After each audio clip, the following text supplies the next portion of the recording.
And a big reversal for big tech yesterday after being on a tear recently. Apple, Facebook, and Microsoft are among the names, the tech names losing ground as the rotation trade seems to be gaining some momentum.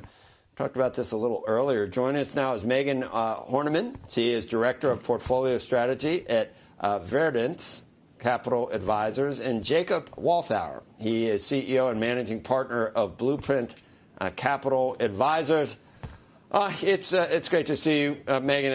I think we referenced some of your comments earlier in the last market discussion, and they're noteworthy. But what can they tell us about the underlying strength of the move that we've seen? Is this a positive when we see it broaden out a little bit or shift to different areas, or is it sort of the last thing that happens before there's a day of reckoning?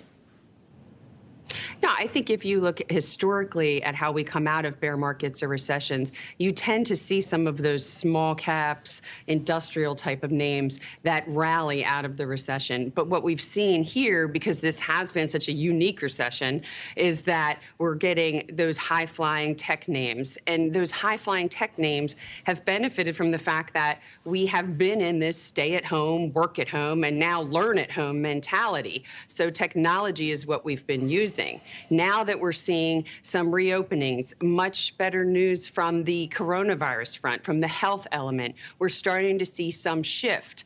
You're really seeing that if you just look at those high-flying tech names that we have mentioned. You know, the top 5 names in the S&P 500 are up over 30% year to date, but the bottom 5 names in the S&P 500 are down more than 50%.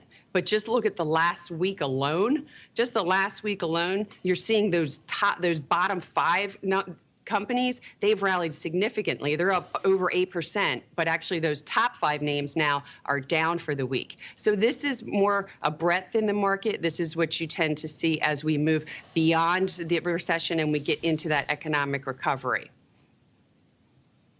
So, Jacob, we always hear that the stock market can look out into the future, discount 9 months in advance, but then we hear, well, it's not going to focus on the election until after Labor Day, or then we hear, well, it's trading on whether we get another stimulus package, whether we don't get another stimulus package.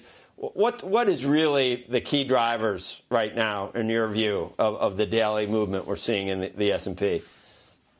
Typically, this time of the year, earnings would be driving the market higher or lower. And typically, in this point in the election cycle, we would typically see the markets trading range bound. I mean, we have no idea where this election is going to go, and which candidate is considered at this stage to be the odds-on favorite, or which one will be more palatable from a market perspective. But I think what we're seeing here is a continued effort on the part of the markets to try and hit, its historical highs, and it's been, nothing short of a V-shaped recovery. And what's been driving that recovery, I think, will continue to drive these markets for the foreseeable future. One, it's the coronavirus. What do the numbers look like? And I think that more recently, over the course of the last 2 weeks, you've seen a 16% decrease in the number of cases and a 6% decrease in the number of deaths. And so that's been very positive news. The second factor that's driving the market is the stimulus package. And the market seems to be pricing in endless fiscal stimulus. The real question here is not whether we'll get a second stimulus package, it's what will be in the package, or, as we always say, the devil's in the details. And so, we don't think that the election is really a factor at this stage, and probably may not be even after the last vote is cast.